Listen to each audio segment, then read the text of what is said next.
Halo semuanya, kembali lagi bersama saya Michael. Di video kali ini kita akan update beberapa altcoin secara analisa teknikalnya juga ya. Tapi kita sebelum bahas altcoin juga kita bahas Bitcoin dulu nih. Kenapa? Karena kita lihat Bitcoin sudah di 60.000 ya, bahkan berhasil closing di atas 60.000 dolar. Nah, nanti kita lihat nih ada berita apa sih sebenarnya kenapa Bitcoin bisa naik seperti ini ya signifikannya. Mungkin beberapa dari kalian juga sudah tahu juga nih alasannya ya. Nah, coba kita lihat dulu dari 24 jam terakhir ya market crypto. Ada terjadi kenaikan tapi yang nggak begitu signifikan ya, hanya sekitar belasan persen di top 100 coin. Di sini kita bisa perhatikan koreksi, ada juga beberapa yang koreksi ya. Coba kita langsung masuk untuk ke Fear and Greed Index bagaimana.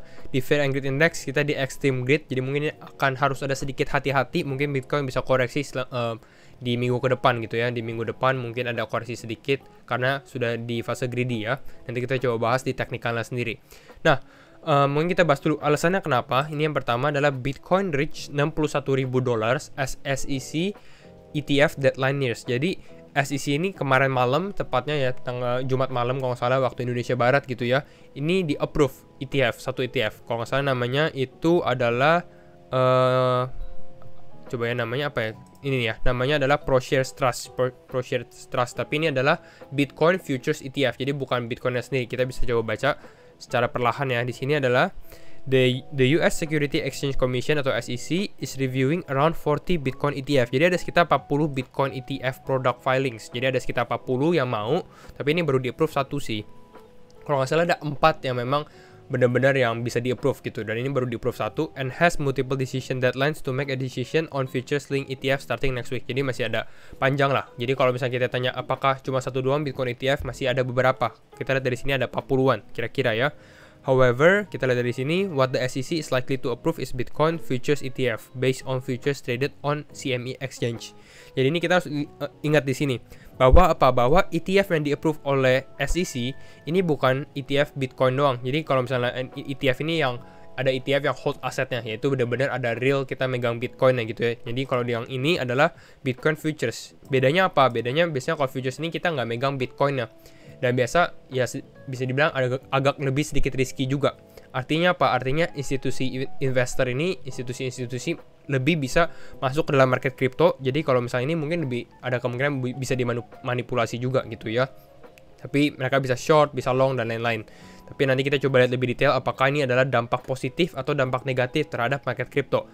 Tapi tetap sih kalau menurut saya ada positifnya. Positifnya apa? Positifnya pasti ya investor institusi-institusi ini ya mereka jadi ada exposure ke dalam market crypto. Artinya adalah ada big funds yang masuk juga gitu ya. Dan kita lihat dari sini, the company filed a post-effective amended prospectus. Jadi ini prospektusnya dulu nih. Ini di Oktober 15 yang tadi saya kasih lihat juga ya. Stating its filing is expected to launch on Monday, Oktober 18. Jadi bakal di launching mungkin di 18 Oktober. Jadi ini baru-baru benar-benar bisa di-traded. Tapi ini kita lihat though the fund may not begin trading immediately. Mungkin dalam beberapa hari ke depan baru lah ya. Dan kita lihat dari sini ini adalah prospektusnya gitu ya. ProShares Trust Bitcoin.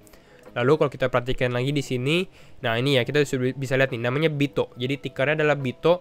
Ini Bitcoin Futures ETF yang dengan dari di ProShares Trust sendiri gitu. Nah, tapi ini masih dilihat di sini pending listing. Jadi memang kita belum bisa tradingin, tapi hanya pending listing. Mungkin di 18 Oktober atau di minggu depan ini sudah bisa di listing juga atau bisa ditradingkan. Kira-kira seperti itu. Nah, kita sekarang masuk ke dalam Bitcoin dulu. Sebelumnya kita sempat bilang Bitcoin ini ada resisten di sekitar 61.800. Di video kemarin kita ada sempat mention ya di sini ya. Kalau kita perhatikan di time frame 4 jam juga, sebenarnya kita lihat nih.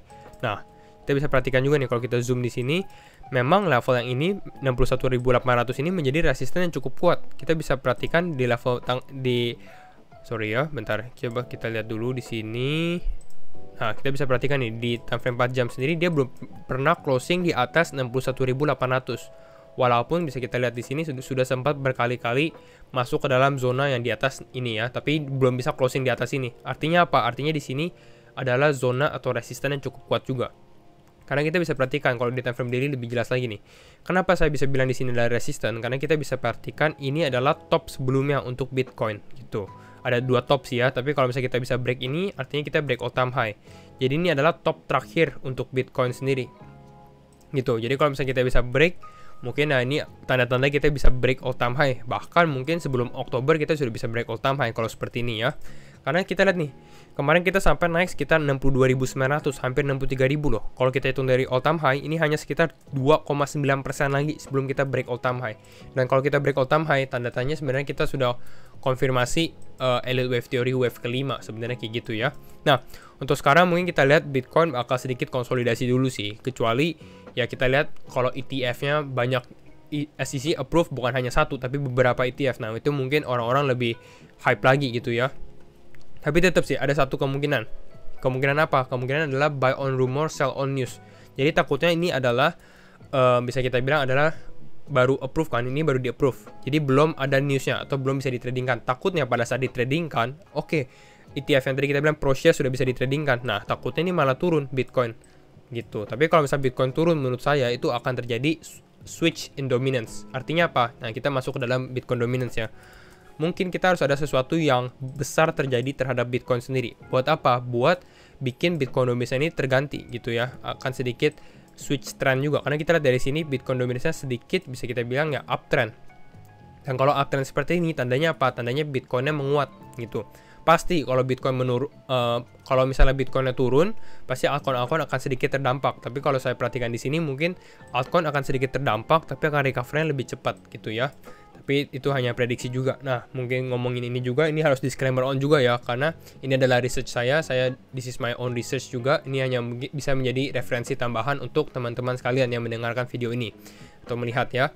Kira-kira seperti itu. Ini Bitcoin dominant sekarang.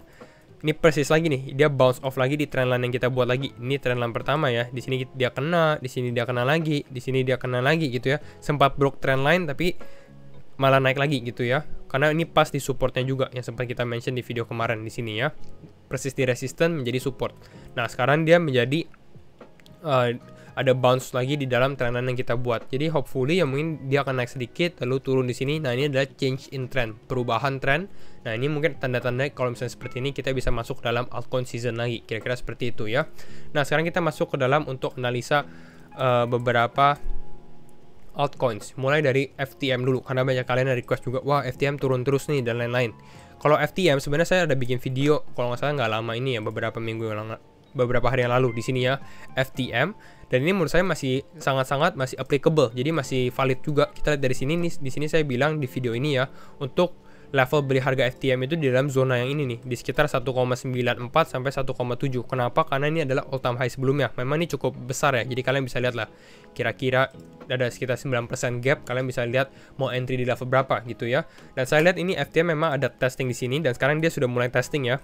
Apakah dia bisa turun lagi? Mungkin akan sedikit turun lagi apapun, atau mungkin dia bisa testing ke dalam exponential moving average 20-nya. Jadi di sekitar 1,85, 1,88 ini mungkin masih bisa jadi level untuk dia testing.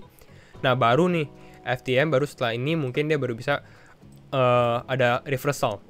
Kenapa saya bisa ngomong kayak gitu? Karena mungkin kalau menurut analisa saya ya, kembali lagi FTM ini ada event di bulan Oktober, 25 sampai 29 Oktober 2021. Dan kalau kata source orang-orang, dia bilang bahwa dengan adanya event ini, orang-orang tuh akan lebih mengenal nama FTM. Karena kita kalau lihat nama sekarang Phantom, gak begitu banyak orang yang tahu dengan Phantom sendiri. Gitu ya, dan secara market cap masih lumayan. Coba kita lihat deh, Phantom ini nomor berapa ya, ranking berapa ya? Kita coba lihat di sini, Phantom ini ranking 36. Jadi mungkin dia masih lumayan. Kalau dibandingkan dengan project layer 1 lainnya, dia masih termasuk rendah gitu ya. Mungkin bisa masuk ke dalam top 20 menurut saya kira-kira ini untuk Phantom. Jadi masih cukup oke untuk Phantom dengan target mungkin di sekitar $3. Untuk kapan? Mungkin untuk beberapa minggu ke depan lah ya. Ini sangat possible sih menurut saya untuk Phantom, masih under value. Lalu kita masuk ke dalam H-bar ya, H-bar mana ya, H-bar USDT. Kita perhatikan di sini. Sebenarnya juga masih valid. Kita ada sempat bahas H-bar. Wah, ini pas juga nih. Kita lihat nih ya, di video kemarin kita sempat bahas bahwa memang H-bar ini ada potensi dia pertama di sini supportnya gitu ya. Kalau misalnya nggak kuat dia bisa turun ke bawah. Kita ada mention juga di video ini. Dan memang ini kita bisa lihat nih reversal patternnya terjadi di mana pada saat dia ganti trend di sini. Terjadi di sini. Kenapa? Karena di sini cukup kuat juga nih di level golden ratio 0,618 sekitar 0,34 gitu ya. Dan kalau untuk H-bar sendiri mungkin dia sekarang lagi fase membentuk symmetrical triangle deh sih. Jadi kita lagi menunggu nih kapan H-bar bisa breakout dari triangle ini. Nah, kalau misalnya H-bar bisa breakout, nih saya coba delete dulu ya. Nah, kan lebih jelas ya. Kalau misalnya H-bar bisa breakout, target berikutnya untuk H-bar berapa? Target berikutnya kita bisa lihat dari sini.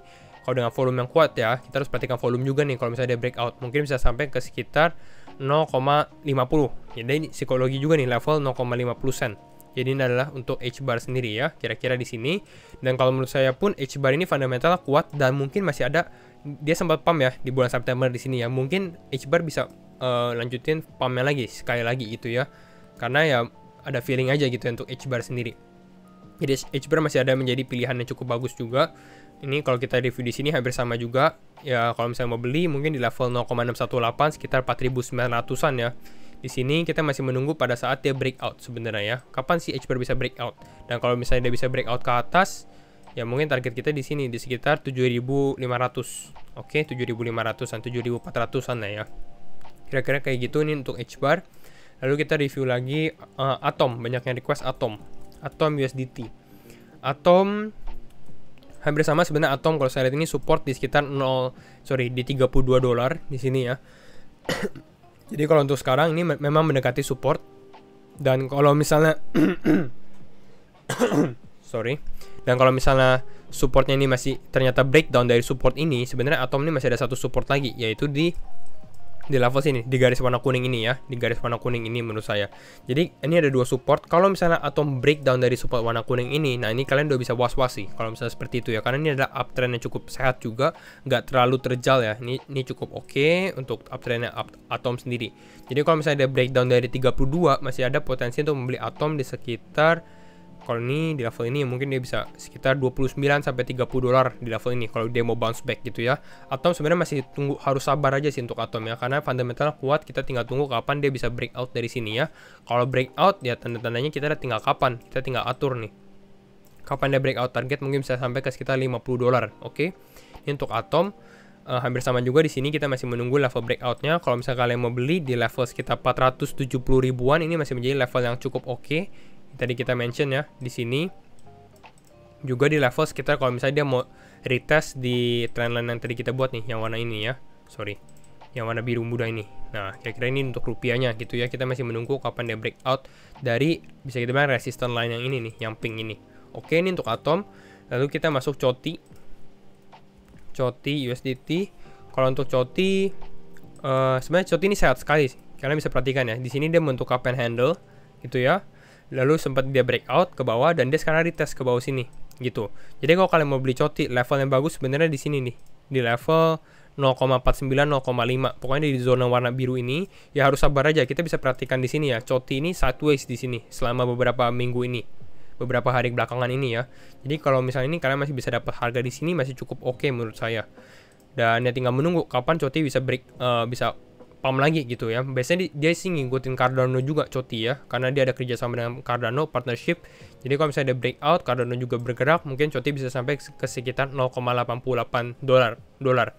Hampir sama juga di sini di IDR-nya untuk beli COTI itu di sekitar level 6.800 sampai 7.000 lah. Ini jadi level yang cukup oke, cukup murah juga sebenarnya untuk COTI ya, level 7.000 sampai 6.800-an. Dan ini karena pas dia retest trend line-nya, kalau misalnya target kita bisa sampai ke sekitar 12.500. Oke, ini untuk COTI.